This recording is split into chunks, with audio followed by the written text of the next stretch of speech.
ব্যক্তি থেকে পরিবার, সমাজ থেকে রাষ্ট্র, দেশ থেকে বিশ্ব সবকিছুর চালিকায় রাজনীতি। তাই রাজনীতি 10 দিক নিয়ে রাজকাহন নিবেদন করছে জি25 ইস্পাত। সাথে আছি আমি তাসনুভা তন্নি। গতকাল শনিবার রাজধানী সোহরাওয়ার্দী উদ্যানে ইসলামী আন্দোলন বাংলাদেশের উদ্যোগে অনুষ্ঠিত মহাসমাবেশে জামায়াত ইসলামী, এনসিপি সহ প্রায় 11টি দলের পাশাপাশি হিন্দু, বৌদ্ধ, খ্রিস্টান সম্প্রদায়ের সংগঠনের নেতারা এক কাতারে এসে সংস্কার, বিচার ও সংখ্যানুপাতিক পদ্ধতিতে নির্বাচনের দাবি তুলেছেন। তাদের মতে আসন্ন জাতীয় সংসদ নির্বাচন সংখ্যানুপাতিক পদ্ধতিতে হওয়া ছাড়া বিকল্প নেই। সংসদে প্রস্তাবিত উভয় কক্ষেই এই পদ্ধতি প্রয়োগ চান তারা। তবে বিএনপি এই পদ্ধতির বিপক্ষে। দলটির স্থায়ী কমিটির সদস্য সালাউদ্দিন আহমেদের মতে, যারা পিআর পদ্ধতিতে নির্বাচনের দাবি তুলেছেন তারা নির্বাচন বিলম্ব অথবা বানচাল করার উদ্দেশ্যে মাঠে নেমেছেন। আনুপাতিক এই পদ্ধতি বাংলাদেশের জন্য প্রযোজ্য নয় জানিয়ে তিনি আরও বলেছেন, এমন নির্বাচনের ক্ষেত্রে সংশ্লিষ্ট আসনের ভোটাররা জানবেন না কে তাদের এমপি হবে। পিআর পদ্ধতি নিয়ে এমন বিতর্কের মধ্যে হতাশার বাণী নিয়ে সামনে এসেছেন জাতীয় ঐক্যমত্য কমিশনের সহসভাপতি অধ্যাপক ডক্টর আলী রিয়াজ।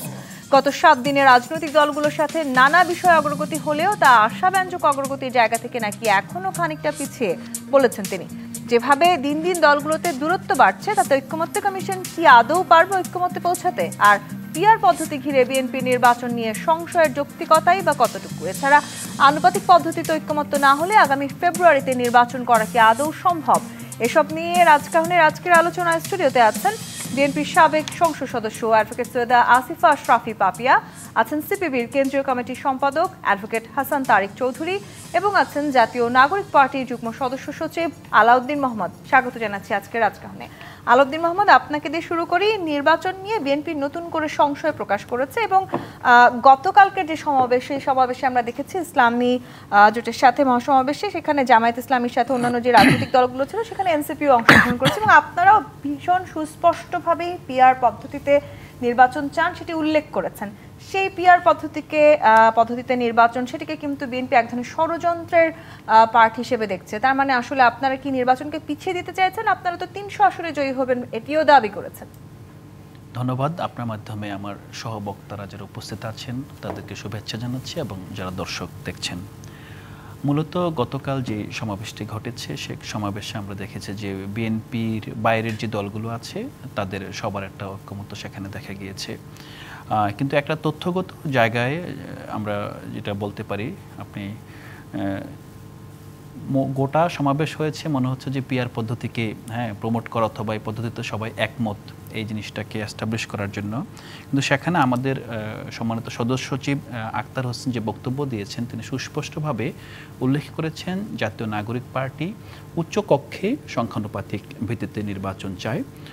নিম্নকক্ষে কিন্তু আমরা ইতিমধ্যে সংস্কার কমিশনে যে প্রস্তাব দিয়েছি, নিম্নকক্ষে যে বিদ্যমান ব্যবস্থা আছে সরাসরি আপনার সংসদ সদস্য নির্বাচন, সেই নির্বাচনের পক্ষে আমরা মত দিয়েছি এবং বিএনপির সাথে কিন্তু আমাদের এখানে কোনো মতবিরোধ নেই।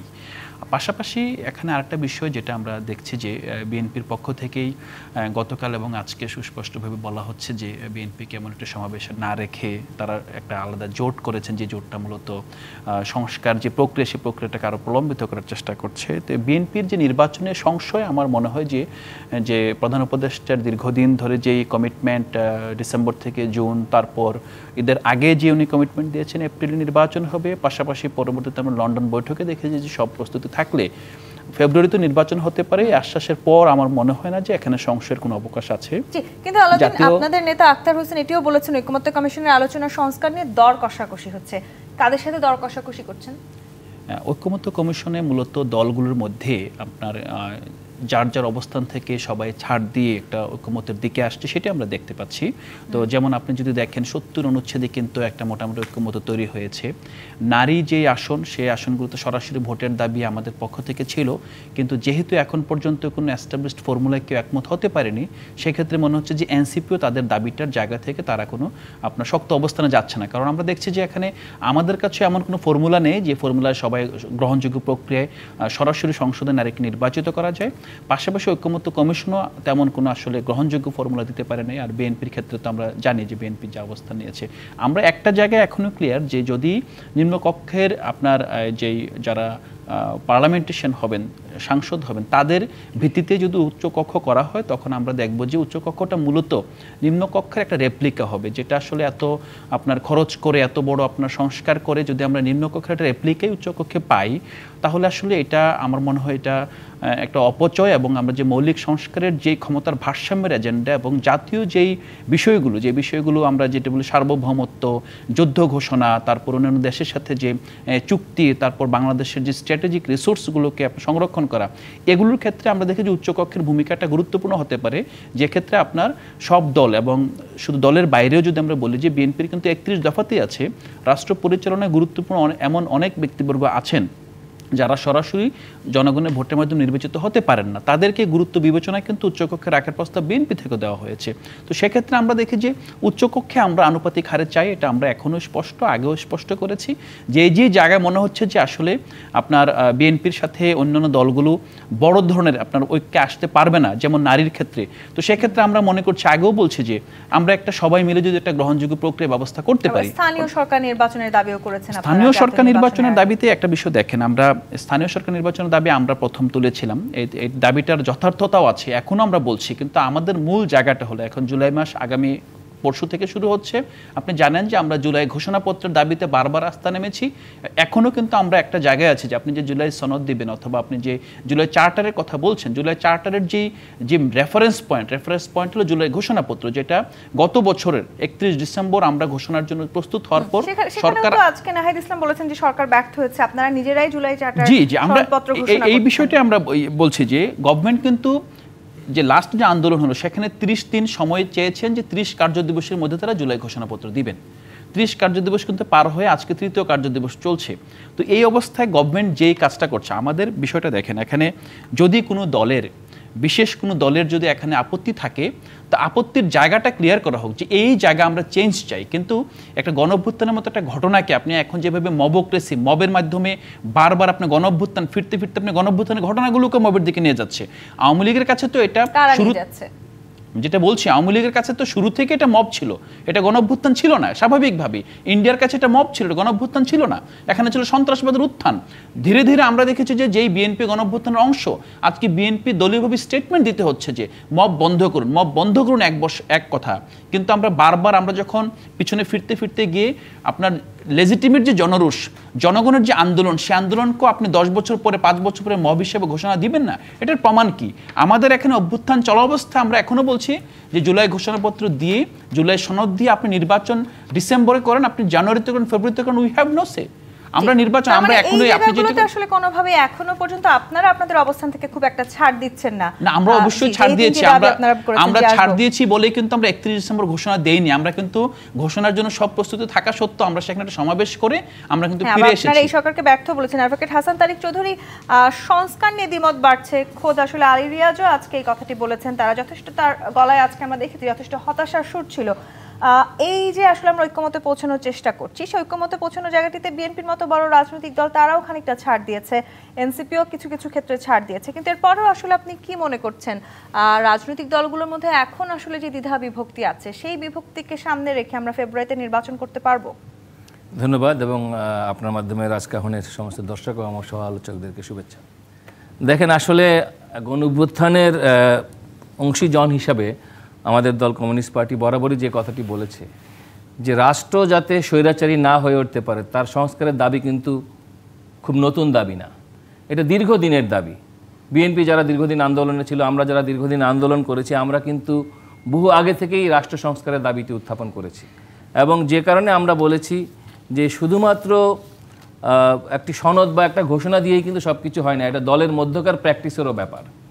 একটা দল তার নিজের দলীয় সংস্কৃতি কিভাবে একটা গণতান্ত্রিক আচরণ উপহার দিচ্ছে, সেটিও আমাদের দেখার ব্যাপার আছে। কিন্তু আমরা জানি যে একটি রাষ্ট্রকে যদি গণতান্ত্রিক চেহারা দিতে হয়, তাহলে প্রতিষ্ঠিত নীতি হলো রাষ্ট্রের সেপারেশন অফ পাওয়ার, অর্থাৎ আমাদের আইনসভা, আমাদের নির্বাহী বিভাগ এবং আমাদের বিচার বিভাগ, তার যে গণতান্ত্রিক ভারসাম্য, সেটি আমাদের করার জন্য প্রয়োজনীয় সংস্কারের দাবি বহু আগেই ছিল। আমরা সামরিক স্বৈরাচার এরশাদ বিরোধী আন্দোলনে যখন গণঅভ্যুত্থান হয়, সেই গণঅভ্যুত্থানের বিজয়ের পরে 3 জোটের রূপরেখা ছিল। সেই রূপরেখার যে আলোকে গঠিত যে টাস্ক ফোর্স, আমরা যদি স্যার রিপোর্টগুলি দেখি, আমরা কিন্তু খুব বেশি পার্থক্য খুঁজে পাবো না আজকে যে দাবিগুলো আমরা উত্থাপন করছি। যেমন ধরেন 70 অনুচ্ছেদের প্রসঙ্গ, যেমন ধরেন যে আমাদের পার্লামেন্ট কতটা ডেমোক্রেটিক হবে এবং সেই ক্ষেত্রে লেভেল প্লেইং ফিল্ডটা কীভাবে হবে, যে জন্য সেই আন্দোলনের গণঅভ্যুত্থানের স্পিরিটেই কিন্তু তত্ত্বাবধায়ক সরকারের কনসেপ্ট এই দেশে প্রতিষ্ঠিত হয়েছিল। এখনো তো আসলে সেই অভিযোগটাই করা হচ্ছে পাল্টাপাল্টি, এনসিপিও বলছে লেভেল প্লেইং ফিল্ড নেই, বিএনপিও বলছে লেভেল প্লেইং ফিল্ড নেই। সেই জন্য আজকে সামনে অভ্যুত্থানের স্পিরিটের মূল জায়গাটা ছিল জুলাই সনদ। তো জুলাই সনদের ব্যাপারটা আসলে কি? ব্যাপারটা হলো একটা প্রতিশ্রুতি আগামী দিনের বাংলাদেশের কাছে, রাজনৈতিক দলগুলোর কাছে অংশীজনদের একটা প্রতিশ্রুতি। সেটি কি? সেটি হলো এই রাষ্ট্র যাতে ভবিষ্যতে ফ্যাসিবাদী স্বৈরাচারী হয়ে উঠতে না পারে তার জন্য কিছু রক্ষা কবচ তৈরি করার প্রতিশ্রুতি। সেই রক্ষা কবচটা কি?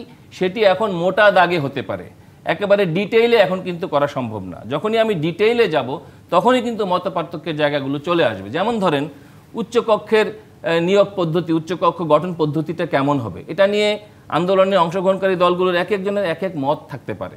কারণ আমরা যারা অভ্যুত্থানে অংশ নিয়েছিলাম আমাদের কিন্তু প্রত্যেকের একই রকম রাজনৈতিক মতাদর্শ ছিল না, কিন্তু একটা জায়গায় আমরা একমত ছিলাম যে আমরা রাষ্ট্রকে আর ফ্যাসিবাদী হতে দেব না। কিন্তু বাংলাদেশের রাজনৈতিক সংস্কৃতিকে এই পিআর পদ্ধতিকে কতখানি আসলে সাপোর্ট করে? পিআর পদ্ধতির কথাটা আমাদের দল কমিউনিস্ট পার্টি বহু আগে থেকেই বলেছে। আমরা বলেছি এই কারণে যে রাষ্ট্রটাকে যদি আপনি অংশগ্রহণমূলক করতে চান, গণতন্ত্রকে যদি আপনি অংশীদারিত্বের গণতন্ত্র করতে চান, তাহলে সকল শ্রেণী পেশার মানুষের অংশীদারিত্ব লাগবে।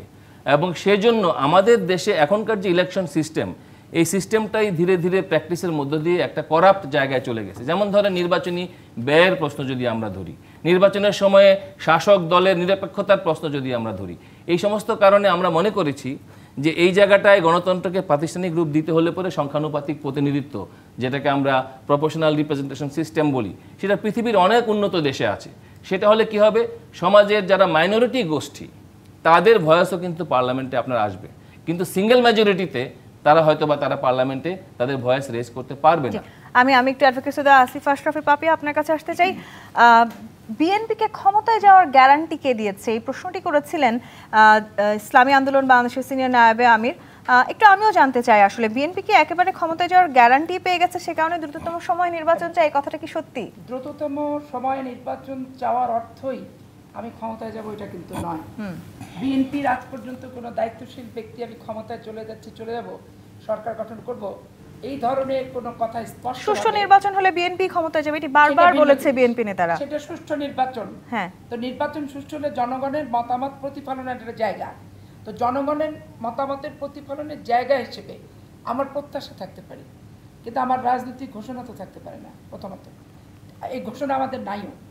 আচ্ছা, এবং আপনারা এখন আবার নির্বাচন নিয়ে সংশয় প্রকাশ করেছেন। সুষ্ঠু নির্বাচন কি আমরা নতুন চাচ্ছি এই ইউনূস সরকারের কাছে, না আমরা 2011 থেকে চাচ্ছি? 11তে চেয়েছি, আমরা 14তে চেয়েছি, 18তে চেয়েছি, আমরা 25তে চেয়েছি। আমাদের দাবি তো সুষ্ঠু নির্বাচনের। এখন এইখানে এত জিনিস এজেন্ডা চলে আসছে, একটা অন্তর্বর্তীকালীন সরকারের এত এজেন্ডা হওয়া বেসিক্যালি উচিত না। নিজে গোবরে জড়ায় যাওয়ার যেমন ব্যাপার, নিজে গোবরে জড়ায় গেছে। আপনি যদি আমার ব্যক্তিগত ওপিনিয়ন জানতে চান, যদিও আমার 31 দফাতে আমার দলের পক্ষ থেকে উচ্চকক্ষ নিম্নকক্ষ এগুলোর ব্যাপারে স্পেসিফিকভাবে লেখা আছে, আমার ব্যক্তিগত ওপিনিয়ন চাইলে আমি উচ্চকক্ষ চাই না, আমি নিম্নকক্ষও চাই না। আমি নারীদের সংরক্ষিত আসনে ওই নারীদের সাথে নারীর যে প্রতিযোগিতা এটা আমি চাই না। আমি স্পষ্ট চাই সুশীল সমাজের লোকই হোক, রাজনৈতিক সংগঠন যত ছোট রাজনৈতিক সংগঠনের নেতাই হোক, সমর্থক কর্মী হোক, সরাসরি নির্বাচনে অংশগ্রহণ করুক এবং 350 সিটে মহিলাদেরকে একটা পার্সেন্টেজ সরাসরি ভোটে নির্বাচনে দিয়ে দেওয়া উচিত।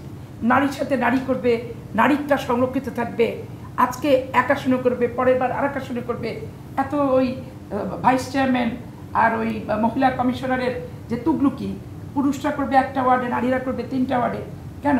নারীর প্রতিপক্ষ নারী কেন হবে? নারীরা কি আর সেই জায়গায় আছে নাকি? নারীরা এখন পুরুষের সাথে পা মিলিয়ে সমান। আপনাকে একটু থামাতে হচ্ছে, আমরা একটা বিরতিতে যাব, বিরতি থেকে আমি আবার আপনার কাছে ফিরতে চাই। দর্শক, জি25 প্রাথমিক রাজকাহন থেকে একটি বিরতি নিয়ে ফিরছি, সাথে থাকুন। আমন্ত্রণ আরেকবার জি25 প্রাতিনিধিত রাজকাহনে অ্যাডভোকেট সৈয়দ আসিফা শফি পাপি, আপনার কাছে ছিলাম। নির্বাচন নিয়ে নতুন করে বিএনপি সংশয় প্রকাশ করছে, নানানভাবে আসলে ঐক্যমত জায়গাটিতে দূরত্ব বাড়ছে এবং অনেকেই বলার চেষ্টা করছেন এনসিপির সাথে ইসলামিক দলগুলোর এক ধরনের জোট হতে যাচ্ছে এবং সেখান থেকে বিএনপির সাথে মতৈক্য আরও বাড়ার এক ধরনের সম্ভাবনা আছে। এখানে মতৈক্য আর মত পার্থক্যর বিষয় না।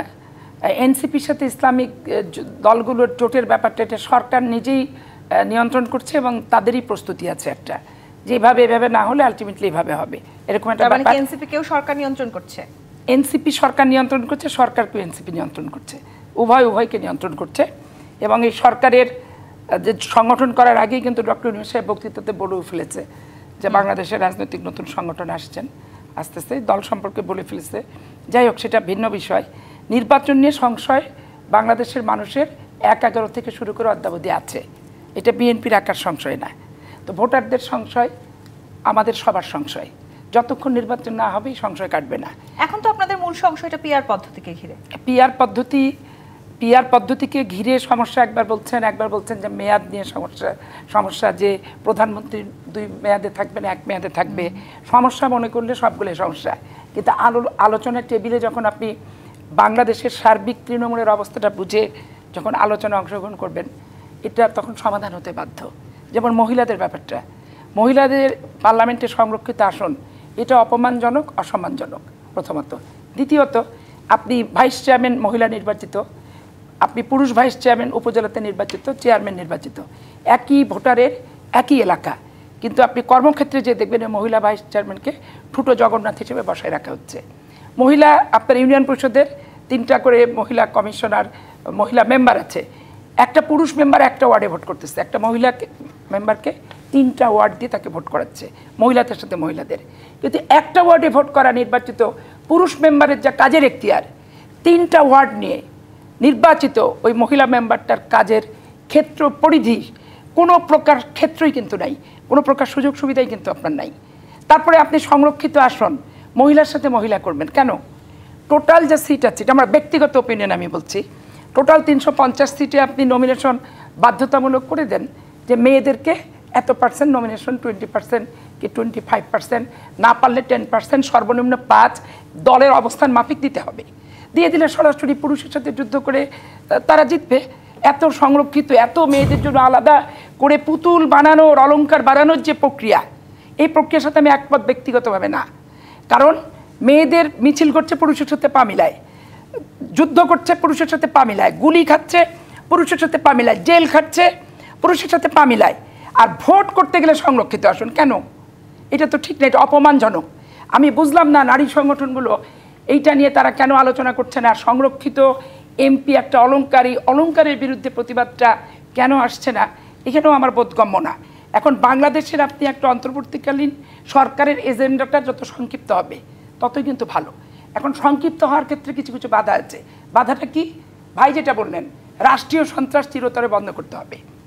তো রাষ্ট্রীয় সন্ত্রাস বন্ধ করতে হবে, এটা আমাদের 15 বছরের দাবি। রাষ্ট্রীয় সন্ত্রাসের কারণে সবার দাবি, এটা তো আমাদের এই 15 বছরের যে আন্দোলন, এই আন্দোলনের মূল জিষ্ট হচ্ছে একটা নিরপেক্ষ অংশগ্রহণমূলক নির্বাচন দিতে হবে, রাষ্ট্রীয় সন্ত্রাস বন্ধ করতে হবে। তাহলে মির্জা আব্বাস যে কথাটি বলেছেন নির্বাচনকে পিছিয়ে দিতে একটি গোষ্ঠী জাতি সর্বনাশ করতে যাচ্ছে, তারা কারা? সেই গোষ্ঠীটা মির্জা আব্বাস তো একটা বিষয়কে নিয়ে একটা সংক্ষিপ্ত মতামত দিয়েছে, আর আপনি আমাকে যেটা বলেছেন এটা তো আমাকে একটু স্পষ্ট করেই বলতেটা হবে। মির্জা আব্বাস সাহেবের বক্তৃতাটা আমি পড়েই আসি। তো এখন ধরেন এইখানে আপনার নির্বাচন যত তাড়াতাড়ি রাষ্ট্রীয় সন্ত্রাসের কবলে বাংলাদেশের গণতন্ত্র, বাংলাদেশের মৌলিক অধিকার, বাংলাদেশের 20 কোটি মানুষ আর নিপতিত হতে যাতে না পারে, এইটার একটা পার্মানেন্ট শক্ত সামর্থ্য ঐক্যমতের ভিত্তিতে একটা বিধি ব্যবস্থা স্থায়ী হওয়া উচিত। এইটা যখন আপনার স্থায়ী হয়ে যাবে, আমার দৃঢ় বিশ্বাস এইটা যখন স্থায়ী হয়ে যাবে, কোনো কিছু নিয়েই আর কোনো প্রবলেম থাকবে না। সেটাই কারণ রাষ্ট্র ক্ষমতা, আপনারা একমতে পৌঁছাতে পারছেন না কেন? কখনো মানে কেন পারছে না? যারা ওখানে যাচ্ছে বসছে তারাই বলতে পারবে তারা কেন পারছে না। আমি তো মনে করি পারার কোনো কথা না। এই রাষ্ট্রকে আমরা সবাই ভালোবাসি, আমরা দেশে গণতান্ত্রিক পরিবেশ থাক আমরা চাই। রাষ্ট্রীয় সন্ত্রাসের কবলে বাংলাদেশ যাতে নিপতিত না হয়, এটা আমাদের ডিজায়ার, এইটা আমাদের প্রতিশ্রুতি, এটা আমাদের প্রত্যাশা, এটা বাস্তবায়নে তো রাজনৈতিক দলগুলো আমরা প্রতিজ্ঞাবদ্ধ। আলাউদ্দিন মোহাম্মদ এনসিপি সরকারকে নিয়ন্ত্রণ করছে, আবার সরকার এনসিপিকে নিয়ন্ত্রণ করছে, এরকম অনেক আলোচনা আছে। বিশেষ করে এই সরকার আপনাদেরকে নানানভাবে সুযোগ সুবিধা দিচ্ছে, আপনারা কিংস পার্টি এবং আপনারা 300 আসনে ভোটে জয়লাভ করবেন, যেভাবেই হোক এনসিপি এবার সামনে নির্বাচনে সরকার গঠন করতে চায় এবং সে কারণে নির্বাচনকে অনেকখানি পিছিয়ে দেওয়ার এক ধরনের প্রচেষ্টা আসলে চালানো হচ্ছে। অনেক ধরনের অভিযোগ আপনাদের বিরুদ্ধে আছে। সেই অভিযোগগুলোর সাথে আজকাল একটা অভিযোগ বা আসলে এক ধরনের খবর যুক্ত করতে চাই। উপদেষ্টা আসিফ মাহমুদের ব্যাগে যে ম্যাগাজিন পাওয়া গেছে সেটি তিনি আবার বলেছেন ভুলবশত সেটি পাওয়া গেছে, নিরাপত্তার স্বার্থেই তিনি এই ব্যবস্থা গ্রহণ করেছেন। একজন উপদেষ্টা তিনি ব্যক্তিগতভাবে তার নিরাপত্তার এই ধরনের ব্যবস্থা গ্রহণ করার কি দরকার ছিল? তার সাথে তো সরকারি প্রটোকল থাকে। হ্যাঁ, ধন্যবাদ। এখানে এই এনসিপি সরকারকে নিয়ন্ত্রণ করতে পারলে তো ভালোই হতো, তাহলে আমরা এখানে শুধু টকশোতে সময় নষ্ট না করে সচিবালয় কি হচ্ছে সেগুলো খোঁজ রাখতে পারতাম। করেন তো, যমুনার সামনে আপনারাই বসতে পারেন। যমুনার সামনে দেখেন, যমুনার সামনে জনতা হিসেবে বসা, আর আপনাদেরকে ঠান্ডা পানি দেওয়া হয়, অন্যদেরকে গরম পানি দেওয়া হয়। না, পরেও ঠান্ডা পানি দেওয়া হয়েছে, এটা তো আসলে অনাহুত, কেউ চায় না যে ঠান্ডা পানি দিতে হবে এখানে। সেটা আসলে আমার মনে হয় যে রাজনীতির যে আমরা মৌলিক জায়গাগুলোতে এখন বিতর্কে আছি জাতীয় হিসাবে, এই জায়গাগুলো খুব ট্রিভিয়াল বিষয় আর কি। তো আজকে যে বিষয়টা আমরা উপদেষ্টা মহোদয়ের আপনার ম্যাগাজিনের যে প্রসঙ্গটা এসেছে, যদি ওনার আপনার লাইসেন্স করা কোনো অস্ত্র থেকে থাকে, তো উনি যেহেতু সরকারের দায়িত্বশীল ব্যক্তি, তো থাকলে এটা আসলে ওনার উচিত হলো এটা হেফাজত করা, কিভাবে এটাকে যথাযথ প্রক্রিয়ায়। কারণ ভুল মানে অস্ত্রের লাইসেন্সটা এমনভাবে এমন ব্যক্তিকে দেওয়া হয় যাদের ভুল কম হয়। তো আমার মনে হয় উনি এই ব্যাপারটা অনুভব করবেন। লাইসেন্স থাকলে আইনগত বৈধ হলে সবসময় সমাজ ছেদ্য হয় না। তো আমি মনে করি যে এটা আসলে এত বড় বিতর্কেরও বিষয় না। হয়তোবা আমাদের আশেপাশে যারা চলাফেরা করছে নিরাপত্তার স্বার্থে সরকারিভাবে যারা প্রয়োজন মনে করেন, তারা সরকার থেকে কিভাবে কি করে নিয়ে নিচ্ছেন, এটা আমার মনে হয় যেটা খুব বেশি বিতর্কের বিষয় না। আমরা যেই জায়গায় এখন আসছি সেটা হলো যে সংস্কারের প্রশ্নে যে আপা যে কথাগুলো বললেন, কিংবা আপনার যে এনসিপির সাথে সরকারের যে সম্পর্ক, একটা বিষয় আমরা তো অস্বীকার করতে পারবো না, এনসিপির বর্তমান যিনি আহ্বায়ক এবং নেতৃবৃন্দ যারা আছেন, তারা কিন্তু আপনার 8 আগস্টে সরকারকে বসিয়েছেন। ওই সময়ের যদি প্রেক্ষাপট চিন্তা করেন, 8 আগস্টে কিন্তু এই সরকার হাসনাত, সার্জিস, নাহিদ ইসলামদের সরকারই বলা হতো। এইটা বলা হতো মানে তার মানে এইটা না যে এই সরকার তাদের পারপাস সার্ভ করবে। তখন গণঅভ্যুত্থানের নেতৃত্ব হিসেবে তাদের যে একটা অবিসংবাদিত আপনার গ্রহণযোগ্যতা ছিল, সেই যোগ্যতার ভিত্তিতে তাদেরকে আপনার অন্য দলগুলো তাদেরকে এজাজত দিয়েছে যে তারাই আসলে উপদেষ্টা বিভিন্ন দলের সাথে আলাপ আলোচনা করে যে একমত ছিল এবং তাদের সাথে আলাপ আলোচনা করেই নিয়োগ দিয়েছেন। সো এনসিপির কাছে এটা একটা গর্বের বিষয় যে গণঅভ্যুত্থানের পর রাষ্ট্র যখন ভেঙে পড়েছে, 3 দিন যখন বাংলাদেশে কোনো সরকার ছিল না, তখন এনসিপির বর্তমান নেতৃত্বই আপনার সরকার গঠন করে সরকারকে একটা লিয়াজু কমিটির মাধ্যমে বৈধতা দিয়ে।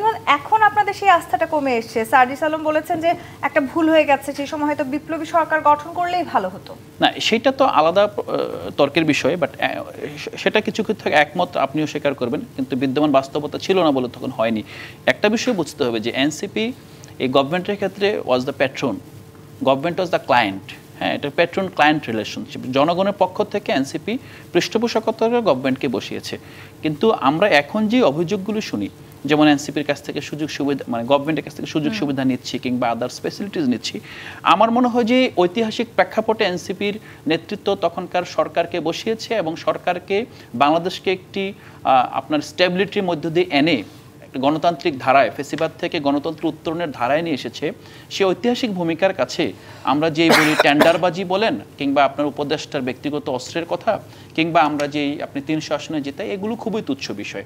তবে একটা বিষয়টা গুরুত্বপূর্ণ যে আপনাদের আসনে জিতে যাবেন এটা বলাটা আসলে খুব একটা তুচ্ছ কি, বা একজন উপদেষ্টা তার ব্যাগে ভুলবশত ম্যাগাজিন থাকবে, এই বিষয়গুলোকে আপনারা মানে আপনাদের ভুলগুলোকে কি শুধু আপনারা খুব তুচ্ছ? না না, আমরা এটা তুচ্ছ বলছি না। একজন যদি প্রত্যাশা করেন যে 300 আসনে জিতবেন, আপনি তো তার প্রত্যাশাকে থামিয়ে দিতে পারবেন না। আপনি গ্রাউন্ডে তার ফোর্স আছে কিনা, 300 আসনে জিতবে বলে আরেকজনকে পুরো হামলা করছে কিনা সেটা দেখেন। যদি সেটা না করে সে যদি বলে যে তার নেতাকর্মীদেরকে উৎসাহিত করতে, এবং আত্মবিশ্বাস তো থাকতে হবে রাজনৈতিক দলের। বিএনপির একজন নেতা কিন্তু বলেছেন যে 40 বছর বিএনপি ক্ষমতা থাকতে পারে আগামীতে। তো এখন এই জায়গাটা কিন্তু আমরা বলতে পারবো না যে 40 বছর প্রত্যাশা থাকতেই পারে। জনগণ যদি ভোট দেয় 40 বছর কেন, 400 বছর ক্ষমতা থাকবে একটা দল। আমরা সেই প্রসঙ্গে না যাই, আমরা যে জায়গাটা দেখবো যে তিনি আইনগতভাবে কোনো অন্যায় করেছেন কিনা। যদি অন্যায় করে থাকেন তাহলে এখানে আইনের অনুশাসন অথবা আইনের যে প্রয়োগে উনি বাধা হয়ে দাঁড়াচ্ছেন কিনা। যদি আপনার এখানে কারো বক্তব্য যদি মনে হয় এখানকার যে বিদ্যমান যে ব্যবস্থা এবং বিদ্যমান যে আইনগত যে কাঠামো আছে সেটাকে ভায়োলেট করছে এবং সেই ক্ষমতার ক্ষমতার দ্বারা যদি সেই আইনের পৌঁকে উনি বাধা দিচ্ছেন, তাহলে অবশ্যই তার বিচার হতে পারে, তার সমালোচনা হতে পারে। কিন্তু এইভাবে যেগুলো আমরা মরাল পুলিশিং দেখি সব জায়গায়, যে উনি এটা বলতে পারেন কি পারেন না, হ্যাঁ এটা আমাদের একটা সত্য যে বিড়ালের গলায় আসলে কেউ সিংহের ডাক শুনতে চায় না, কিন্তু বিড়াল যদি সিংহের মতো ডাক দিয়ে আপনি তো তাকে না করতে পারবেন, সে তো সিংহ হয়ে ওঠার যে তার যে আকাঙ্ক্ষা, সে আকাঙ্ক্ষাটা আপনি দমাতে পারবেন না, কারণ এটা গণতন্ত্র। এই গণ অভ্যুত্থানের মাধ্যমে আমরা দেখেছি যে আগে যে মেকি যে ব্যবস্থা, মেকি যে ফিগার, মেকি যে আপনার আইকনিক মানে সেলিব্রিটি তৈরি করা হতো, সেই প্রক্রিয়া কিন্তু বন্ধ হয়ে গিয়েছে। বাংলাদেশে এখন একটা গণমানুষের শাসন, গণমানুষের ব্যবস্থার একটা পাটাতন তৈরি হয়েছে। আমরা সেই পাটাতনকে রেসপেক্ট করে সবাই মিলে এগিয়ে যেতে পারি। এই জায়গাটিতে গণতন্ত্র ফেরার কথা যদি আপনি বলেন, নিঃসন্দেহে একটি নির্বাচিত সরকার খুব জরুরি। অ্যাডভোকেট হাসান তারিক চৌধুরী, সেই নির্বাচিত সরকারের পথে যেতে তো আসলে একটি নির্বাচন প্রয়োজন আমাদের। সেই নির্বাচনের পর মুহূর্তে সে নানান ইস্যু আসলে সামনে উঠে আসছে এবং নানা ইস্যুতে একদম দূরত্ব বারবার সৃষ্টি করছে। কোন একটি ইস্যু যদি আসলে সমাধান হয়েও যায়, তারপরে নতুন করে আবার আরেকটি ইস্যু সামনে আসছে। কি মনে করেন আসলে এগুলো কোনো কারণে ইচ্ছাকৃতভাবেই আসলে করা হচ্ছে কি, যে অভিযোগ বিএনপি বারবার করছে কোনো একটি গোষ্ঠী হয়তো ইচ্ছাকৃতভাবে দেশকে অগণতান্ত্রিক পথে আবারও ঠেলে দেওয়ার চেষ্টা করছে, সেরকমই কোনো আভাস আছে কিনা? দেখেন, আসলে কর্মকাণ্ড থেকেই তো ফলাফল বোঝা যায়। আমি একটু পুরনো কথায় ফেরত যাই, যে সেটা হলো এই যে কোনো অভ্যুত্থান, কোনো আন্দোলনই কিন্তু ঘোষণা ছাড়া তার সার্থকতা পায় না। আপনি দেখেন সামরিক স্বৈরাচার বিরোধী আন্দোলনের মধ্য দিয়ে 3 জোটের রূপরেখা হয়েছিল। আমাদের যে এই জুলাই অভ্যুত্থান, তার একটি ঘোষণা থাকবে, এটাই স্বাভাবিক। এবং সেই ঘোষণাটা কি? সেটি হলো গণতান্ত্রিক উত্তরণ। একটা অন্তর্বর্তী সরকার হয়েছে, যেটি আমার তরুণ বন্ধু বলেছে যে এনসিপি ক্লায়েন্ট প্যাট্রন, আমি ঠিক এই শব্দের সাথে একমত না। এটা হলো সে সময় এনসিপি গঠিত হয়নি, তখন ছিল বৈষম্য বিরোধী ছাত্র, এবং যেখানে সমস্ত ছাত্রদের সমর্থন ছিল, এবং তারা সকলেই কিন্তু পরবর্তীকালে এনসিপিতে জয়েন করে নাই। এনসিপির বাইরেও অনেক ছাত্ররা রয়েছে যারা এই অভ্যুত্থানে ছিল, তরুণরা ছিল, শ্রমিকরা ছিল। সুতরাং গোটা অভ্যুত্থানের স্পিরিটটা কি ছিল? স্পিরিটটা ছিল রাষ্ট্রের একটা গণতান্ত্রিক রূপান্তর। সেটি কি? যেটি একটি ঘোষণার মধ্য দিয়ে, জুলাই সনদ বা জুলাই ঘোষণার মধ্য দিয়ে হতে পারতো। সেটি কি? সেটি হলো রাষ্ট্র আর ভবিষ্যতে স্বৈরাচারী হতে পারবে না, কোনো ফ্যাসিবাদ কায়েম হতে পারবে না, ফ্যাসিবাদী কাল্ট এই সমাজে প্রতিষ্ঠিত হবে না, এবং পুলিশ, বিডিআর সহ, আর্মি সহ আমাদের যে আইন প্রয়োগকারী সংস্থা আছে, সেটাকে ফ্যাসিবাদের স্বার্থে ব্যবহার করা যাবে না, মানুষ হত্যার জন্য ব্যবহার করা যাবে না। এই যে কমন জায়গা, এই কমন জায়গায় তো কোনো দ্বিমত নাই কারো। সেই জায়গাগুলো মোটা দাগে কিন্তু আমাদের ঘোষণায় থাকতে পারতো। সেটি দুঃখজনকভাবে সেই জায়গাটা এখনো আমরা যেতে পারিনি, যে কারণে জনাব আলী রিয়াজ হতাশা ব্যক্ত করেছেন। আমি যেটি বলতে চাই, এই রাষ্ট্রকে গণতান্ত্রিক উত্তরণে নেয়ার ক্ষেত্রে সবচেয়ে বড় প্রতিবন্ধকতা হলো দলগুলোর মধ্যকার সংস্কৃতি। একটি দল নিজে যদি গণতান্ত্রিক আচরণ না করে, অর্থাৎ যাদের দিকে রাষ্ট্র তাকিয়ে থাকে, যেমন আমরা তো মনে করি আমাদের অফিসিয়ালি এই ইন্টারিম গভর্নমেন্ট একটি নির্দলীয় সরকার, কিন্তু বারবার কেন এই নির্দলীয় সরকারের নিরপেক্ষতা নিয়ে প্রশ্ন ওঠে? কেন আজকে উপদেষ্টার কাছে তার হেফাজতে কেন আজকে অস্ত্রের ম্যাগজিন থাকে? এগুলো কিন্তু ভালো বার্তা বহন করে না। এগুলো থেকেই বোঝা যায় যে অভ্যুত্থানের যে স্পিরিট, যেটি একটি নয়া বন্দোবস্তের কথা বলেছিল, নয়া বন্দোবস্তটা আসলে কি? যে এখানে ব্যক্তি পূজা থাকবে না, এখানে গোষ্ঠীতন্ত্র, পরিবারতন্ত্র থাকবে না, এবং কথা ছিল কোটা না, মেধার ভিত্তিতেই সব হবে। মেধা তো বহু রকমের আছে, রাজনৈতিক মেধাও তো একটি মেধা। এখন ম্যাগজিন রাখা কোন ধরনের মেধা, এটা তো আমি বুঝি না। হ্যাঁ, মেধা তো হতে পারতো তার বুদ্ধিমত্তা, তার নলেজ এবং তার যে পলিটিক্যাল ডক্ট্রিনেশন। উপদেষ্টারাও এভাবে নিজেদের কাছে অস্ত্র নিয়ে সুতরাং আমাদের দেশে অনেক নয়া উদাহরণ তৈরি হচ্ছে নয়া বন্দোবস্তের নামে, অনেক উদাহরণই কিন্তু আবার ভালো উদাহরণ হচ্ছে না। ফলে আমরা যেটি চাই, জনগণ যেটি চায়, এবং আমি জনগণের দায়িত্ব একা নিচ্ছি না, এখানে অনেকেই আছে। মূল কথাটা হলো মানুষ ভোটের অধিকার থেকে বঞ্চিত ছিল, মানুষ ভোট ব্যবস্থার প্রতি আস্থা হারিয়ে ফেলেছিল। তো সেটি যত তাড়াতাড়ি হবে, সেটাই তো মানুষের আস্থার বহিঃপ্রকাশ। এবং সেই আস্থার জায়গাটিতে তো আসলে এই উপদেষ্টারা সবাই মিলে কাজ করবেন। সামনে নির্বাচনটা তো তারাই আসলে আমাদেরকে উপহার দিতে চাইছেন। সেখানে যে কথাটি বলেছেন অ্যাডভোকেট হাসান তারিক চৌধুরী, নতুন নতুন উদাহরণ আসলে আপনারা অনেকভাবে দেওয়ার চেষ্টা করছেন। সেই উদাহরণগুলো কতখানি ভালো আর কতখানি জনগণ গ্রহণ করছে, সেটি নিয়েও বারবার প্রশ্ন উঠছে। নানানভাবে আসলে এনসিপির বিভিন্ন দুর্নীতি কর্মকাণ্ডে জড়িয়ে পড়ারও এক ধরনের আভাস আমরা দেখতে পাচ্ছি না। অনেক জায়গায় আসলে এটি নানানভাবে প্রমাণিতও হয়েছে। যে গাড়ি বহন নিয়ে আসলে আপনারা বেরোচ্ছেন 300 আসনে, যেহেতু আপনারা জয়ী হতে চেষ্টা করছেন, সেই গাড়ি বহর আদৌ প্রয়োজন আছে কিনা, এই জায়গাগুলোতেও আমি আসবো। জি25 প্রাথমিক রাজখানে আরেকটি বিরতি নিয়ে ফিরছি, সাথেই থাকুন।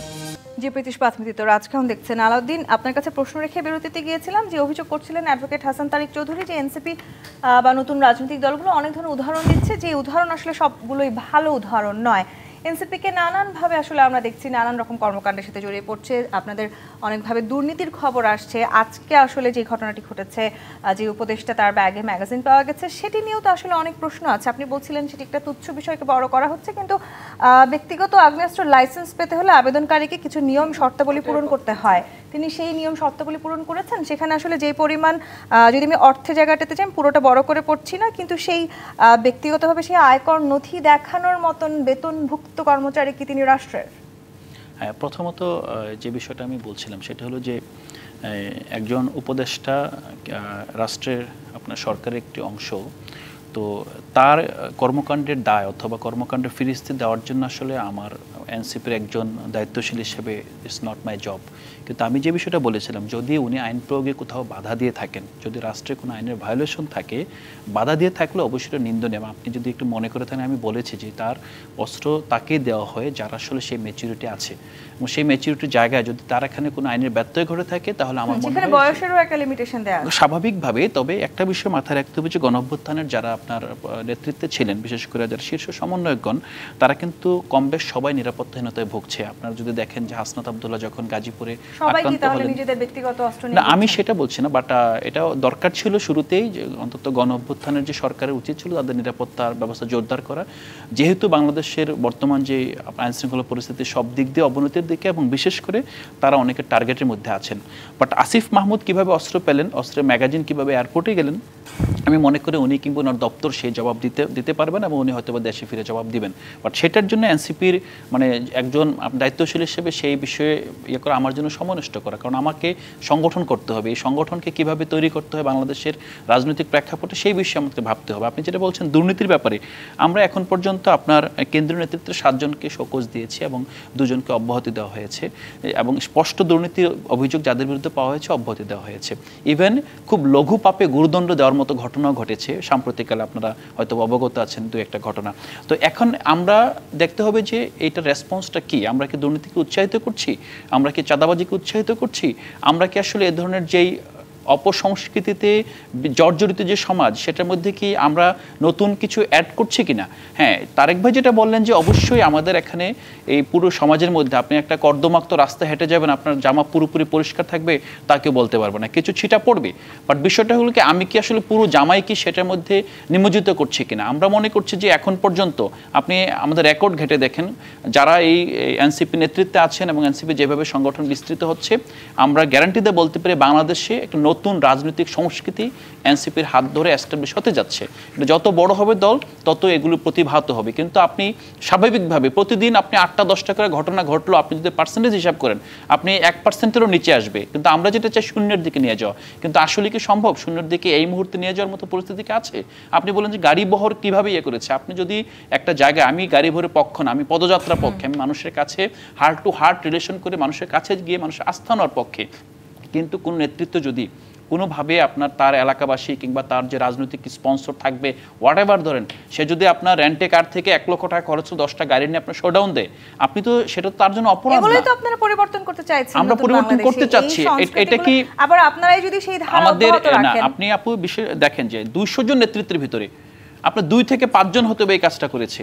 That's not the example. যারা যথেষ্ট আইকনিক এই মুহূর্তে এনসিপি নেতা হিসেবে, স্বাভাবিকভাবে এটার জন্য তারা বিভিন্নভাবে নিন্দার শিকার হয়েছে। বাট বিষয়টা হলো যে এইটা কি আসলে মানে যে জিনিসটা বলছেন কালচার পরিবর্তনটা তো আমরা ক্রাউড ফান্ডিং করছি, আমরা আমাদের যেই অডিট ফার্মের মাধ্যমে হিসাবের আমরা ব্যবস্থা করছি, আমরা গঠনতন্ত্র করেছি, গঠনতন্ত্রের মধ্যে আপনি দেখেন যে 2বারে বেশি কেউ সভাপতি হতে পারবে না, সেক্রেটারি হতে পারবে না।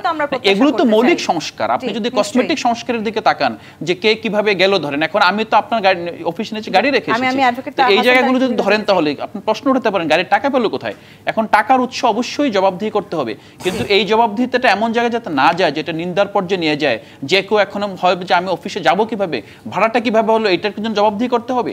এই জবাবদিহির একটা লিমিট থাকবে, এই লিমিটটা আমরা সেট করতে। তারিক চৌধুরী, জবাবদিহিতার কথা আমরা শুনছি, সংস্কারের নামে দ্বিমত বাড়ছে, সবকিছু মিলে আসলে তার মানে সত্যিই কি আমরা নির্বাচন থেকে আবারও দূরে সরে যাচ্ছি? ঘটনা তো সেদিকেই যাচ্ছে।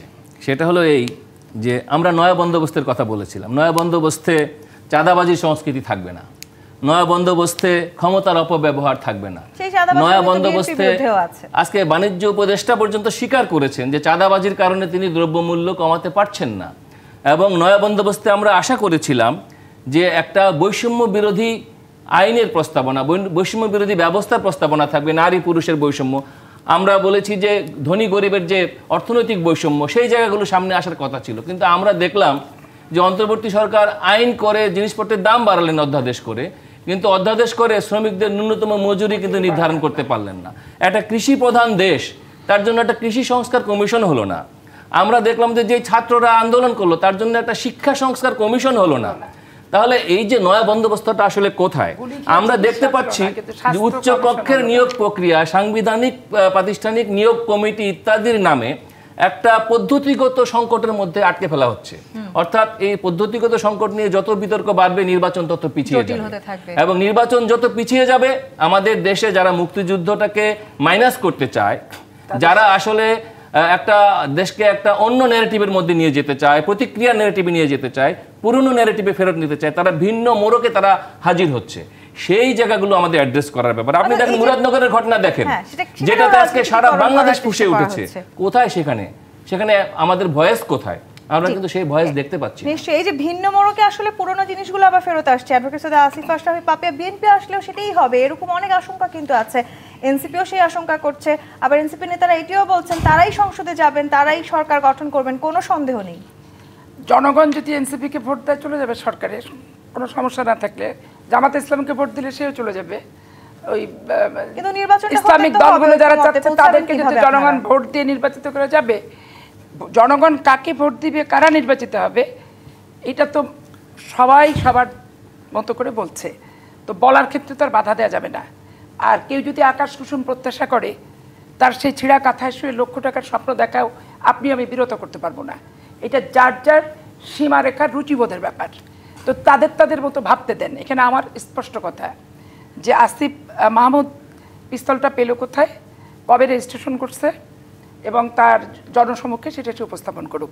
ম্যাগজিন আছে, পিস্তল কোথায়, পিস্তল থাকলে গুলি কোথায়, তিনটা জিনিস তাকে সাবমিট করতে হবে। এবং জেলা প্রশাসক যেটা দেয়, তো জেলা প্রশাসকও সেটা তার অবস্থানটা ক্লিয়ার করবে যে তাকে কখন দিল। এখন এনসিপি যদি নবজাতক সন্তান হয়ে থাকে বর্তমান সরকারের, আর বর্তমান সরকারের বয়সও যদি 1 বছর পার না হয়, তাহলে আমি আমার বোঝা টানার ক্যাপাসিটি যেটুক, তার চেয়ে অতিরিক্ত বোঝা যখন আমি নেব, তখন ওইটা যখন সমাধান হবে না, আলটিমেটলি অপ্রাসঙ্গিক বিষয়গুলো দিয়েই এমন প্যাচে আমরা পড়ে যাচ্ছি যে আমরা মূল জায়গা থেকে সরে আসছি। জুলাইয়ের ঘোষণাপত্র 71-এর মুক্তিযুদ্ধকে নষ্ট করে নস্যাৎ করে যারা মুক্তিযুদ্ধের বিপক্ষ শক্তি ছিল 1971-এ, তারা এত অতি উৎসাহী হয়ে যাচ্ছিল যে 71-এর চেয়ে একটা বড় কিছু ঘটে গেছে, এবং 71-এ আমাদের ভূমিকা ছিল না, এখানে আমাদের ভূমিকা আছে। অতএব 71-কে মাইনাস করো, এইটাকে 71-এর চেয়ে বেশি সত্যি করো, অন্যান্য ইস্যুতে চলে যাচ্ছে। চাঁদাবাজ, ছিনতাইকারী, ধর্ষণকারী বাংলাদেশে আছে, ছিল, থাকবে। প্রত্যেকটা দলকে নিয়ন্ত্রণ করতে হবে, প্রত্যেকটা দলকে। বিএনপি বলেন, কারণ জামাত ইসলাম ধর্ষণ করছে, বলৎকার করছে, মাদ্রাসা, এরকম তো ছবি ইউটিউবে আছে। তো বিএনপি করে তো লাভ নেই। রাজনৈতিক সংস্কৃতির পরিবর্তন করতে গেলে এগুলোর থেকে আমাদের বিরত থাকতে হবে, এবং সেই সংস্কারগুলো রাজনৈতিক দলের হাত ধরেই আসবে, আমরা সেই প্রত্যাশা রাখতে চাই। অ্যাডভোকেট সৈয়দ আসিফ আশরাফি পাপি, অ্যাডভোকেট হাসান তারিক চৌধুরী, আলাউদ্দিন মোহাম্মদ, অসংখ্য ধন্যবাদ আজকে রাজখান আমাদেরকে সময় দেওয়ার জন্য। দর্শক, আজকের মতো বিদায় নিচ্ছি। জি25 প্রাথমিক রাজখান থেকে ফিরবো আগামীকাল রাত 10টায় নতুন রাজকাহন নিয়ে। ডিবিসির সঙ্গেই থাকুন।